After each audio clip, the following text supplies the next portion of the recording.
I'm going to start with a pasuk from Zechariah, which I've been thinking about a lot. It says,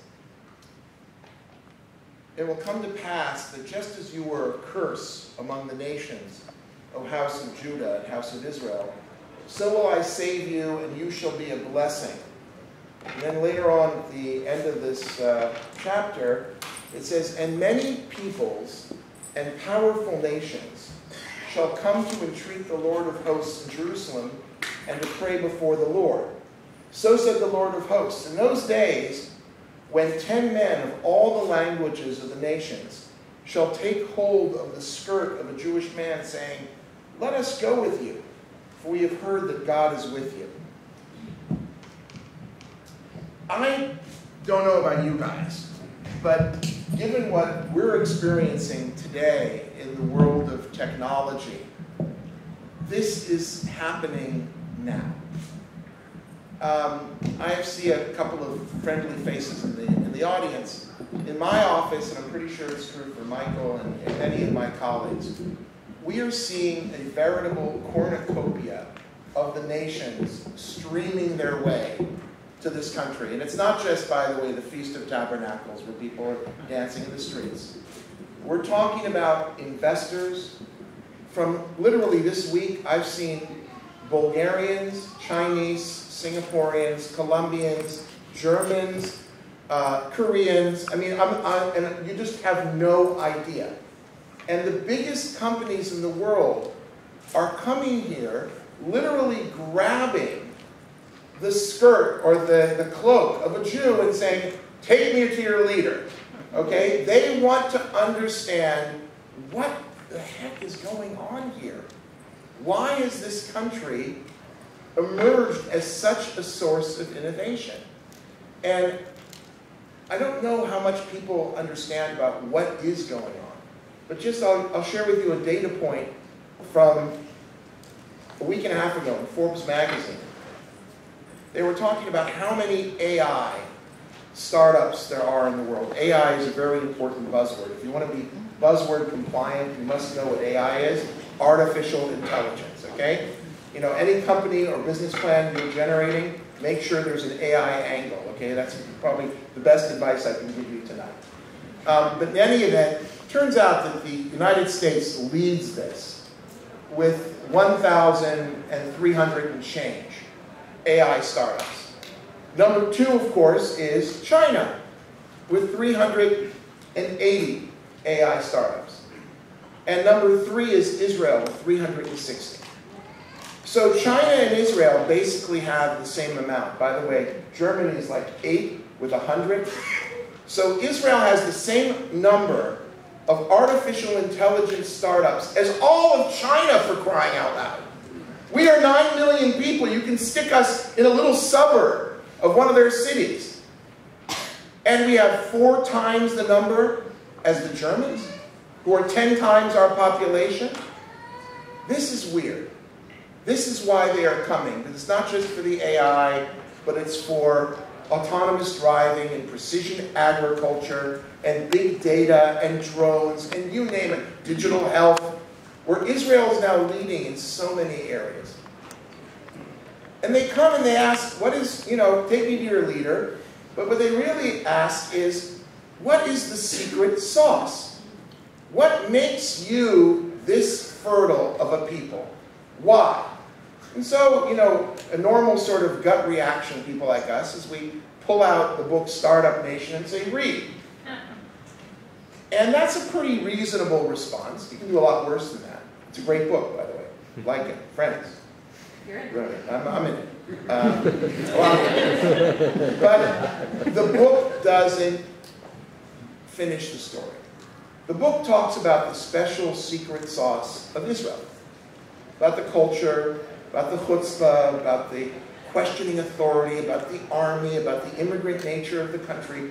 We all know the theses of the book.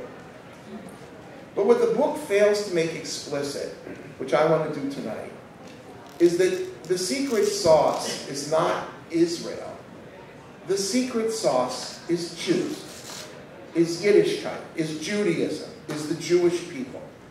If you think that this secret sauce is simply something special about our Israeliness, you are completely meshuggah. You are wrong. Because go look at the statistics about Jews and Jewish innovation and Jewish business prowess and Jewish excellence abroad. The fact that 30% of today's last 100 years Nobel Prizes in the sciences are in Jewish hands, that's normal, guys? Oh, what's our percentage of the world population? About 0.2%. So this is not 10 times. This is essentially like 150 times over-indicated. You ever done the counting on Pulitzer Prizes or Tonys or Oscars? So it's not Israel that's special. It's the Jewish people who are special. The Jewish people who are creative, who are risk takers, who are driven by being partners with Hashem in creation. Okay, we can't stop creating. There's a famous chazal about why did God, there are many questions, but why God gave the Torah to the Jews. And in this chazal, the answer initially given is azin chen, that they are from the language of Noah's, they're daring. That's why Hashem gave us the Torah. But another sage responds and says, no, not azin chen, chatzufin chen. Okay? It's because we're chutzpahdik. It's right there. It's the essence of who we are.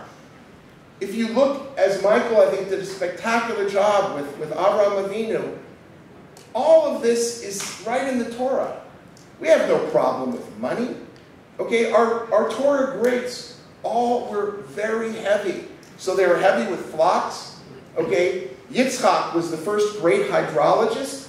Okay, dug incredible wells. Our water technology didn't start when we came back to the land. Okay, you look at Yaakov Avinu, the first biotechnologist. What was that with those staves other than incredible biotechnology right there? Okay, but you can look at Yosef. Okay, we don't have to look far for a business leader who combined it all. Okay, and this is basically how we've always rolled. And to the extent that we don't tell this truth to these visitors who are coming, when Jack Ma comes this week again, he's coming now for the second time. He's back, okay? After 6 months, he's back again. Jack doesn't want to hear about Israel. Jack wants to hear about Yiddishkeit. Okay, his wife was a guest at my house for Shabbos dinner. They're interested in Yiddishkeit, in what makes the Jews Jews. They get this. I mean, look, in China, for example, the Jewish stereotypes which plague much of the West, such as Jews are good with money, that's not an insult. That's a compliment. Okay? I mean, there's a story actually about the late President Peres. We're going to this week inaugurate the Peres Center, where he was brought a stack of books from China as a gift, books about Jews that have been translated into Chinese. And he, very politely went through each of these books. He got to the 5th book, and he recognized it. And he sort of said, well, what's this one? He goes, oh, this is the Protocols of the Elders of Zion. And he, blanched. They're giving me an anti-Semitic tract? And quickly someone whispered and said, they think you have a plan, it's good, move on. The bottom line is that there's, we have no problem with these people.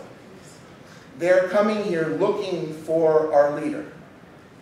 And yet we have a lot to do, as Michael said, because I think many of us in the tech community really believe that there's some kind of opposition between being technology-minded and a business person and being Torah-minded and traditional or into the tradition. And in my opinion, there is absolutely no contradiction. In fact, that center ground where we are in this fertile middle, trying to, on the one hand, stay true to our traditions and to learn and be enriched by them, and to bring on the future, that's the challenge. And in fact, when we're talking about Asia in particular, and traditional societies, they don't want the Silicon Valley model. Silicon Valley, they hate tradition. The past is meaningless. We are totally disruptive. Forget about it. You know, we are giants now. People were Lilliputians in the past. Tell that to Chinese, you're not going to get very far.